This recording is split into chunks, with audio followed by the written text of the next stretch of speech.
Hello, my name's Gemma, and coming up are a few tips on how to prepare for an interview. But before we start, it's important to recognise that even just getting an interview is an achievement. If a company wants to see you, then your application has already been more successful than many other people's, so well done. But now let's turn this chance, which is essentially what an interview is, into a job. Because particularly when temping and on short contracts, interviews are something you need to be adept at and viewed as an opportunity to shine, something to be relished, not dreaded. So, point number 1 is be prepared.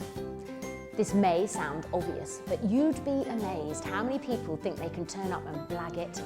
So prepare and you'll already be ahead of the game. It doesn't take long to do a bit of research these days. Read up on the company you're visiting and, if you can, the people you're seeing. Try to find out a bit about the company's history, their ethos, what they do and who they are. Think about what you might be asked and prepare some questions for them. Take a look at their website and see if they're on social media. If they're on Twitter, for example, just scrolling through their tweets will provide you with plenty of info. Just don't get distracted along the way. Knowing what Kim Kardashian had for breakfast isn't relevant at this point. Number 2, be on time. I know, some of you will be thinking I'm teaching my grandmother to suck eggs.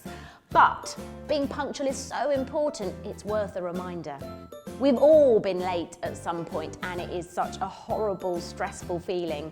So if your interview is at 11 and you think it's going to take an hour to get there, leave an hour and a half before. That extra half an hour will either mean you can sit and have a coffee somewhere and gather your thoughts, or could be valuable extra time in case of signal failure or some kind of traffic nightmare. You just never know. Arriving unruffled will be so much more pleasant than turning up a stressed mess. No one is ever going to hold being prompt against you, and neither will anyone mind if you're sat in their reception for ages. They will care, however, if they're sat waiting for you. Apart from anything else, being late suggests that you don't respect how important their time is, so don't be. Number 3, dress to impress. What you look like is irrelevant, but how you present yourself is incredibly important. If you've taken care with your appearance, it follows that you will take pride in your work. Looking ready for business will naturally inspire confidence, so wear something smart that ideally hasn't been pulled out of the laundry bin that morning and sniffed. Avoid shabby shoes and try to tame the mane. I had a blow dry for you guys, you know what I'm saying? And no one wants to see this face without makeup, trust me. Number 4, body language.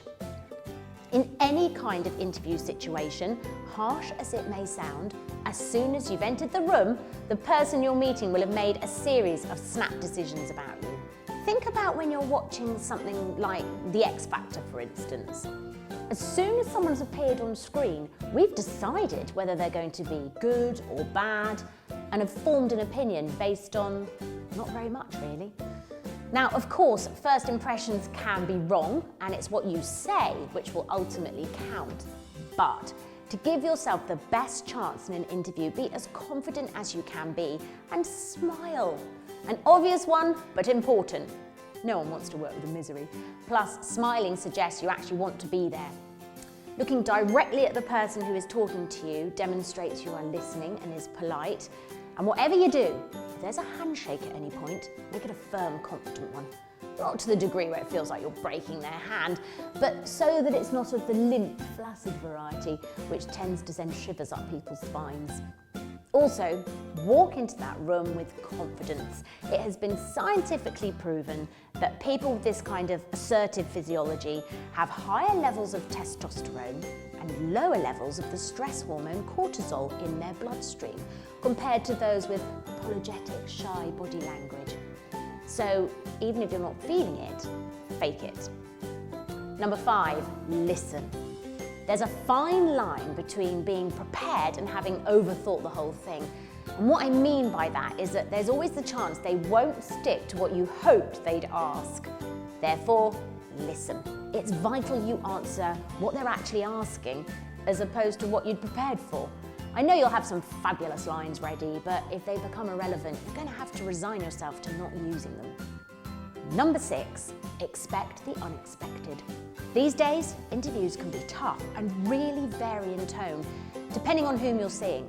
Some interviews will feel more like a friendly chat, whereas some companies like to ask some fairly left-field questions designed to see how you cope when thinking on the spot. If this happens, stay calm, don't panic, and take your time. Also, think aloud. Often, like at school with maths, they're less interested in the answer, more concerned with how you get there. Number 7, ask Guidance Group.